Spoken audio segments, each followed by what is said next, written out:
সংগ্রামী বন্ধুগণ, আমরা ইতিমধ্যে জানতে পেরেছি সরকার ইন্টারনেট বন্ধ করে দেওয়ার সিদ্ধান্ত নিয়েছে।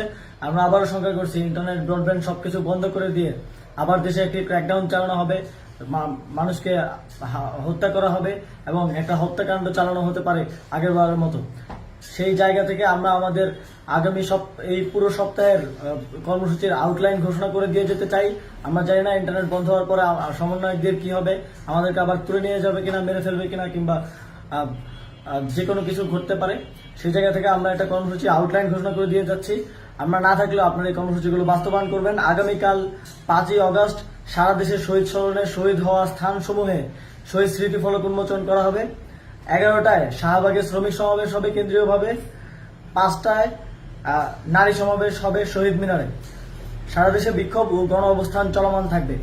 6ই আগস্ট মার্চ টু ঢাকা ঘোষণা করছি। 6ই আগস্ট মঙ্গলবার সারা দেশে যে যেখানে আছেন সব জায়গা থেকে মিছিল নিয়ে ঢাকার উদ্দেশ্যে রওনা হবেন।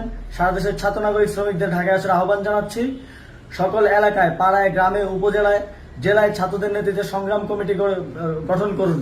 যদি ইন্টারনেট ক্র্যাকডাউন হয়, আমাদের গুম গ্রেফতার, খুনও করা হয়, যদি ঘোষণা করার কেউ না থাকে, এক দফা দাবিতে সরকার পতন না হওয়া পর্যন্ত রাজপথ দখলে রাখবেন এবং এই সপ্তাহের যে কর্মসূচির আউটলাইন সেটি আপনারা ফলো করবেন।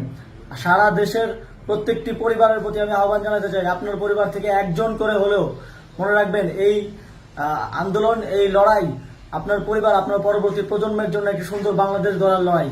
একজন করে হলেও ঢাকার উদ্দেশ্যে রওনা করে দেবেন, একজন করে হলেও যুদ্ধে পাঠাবেন।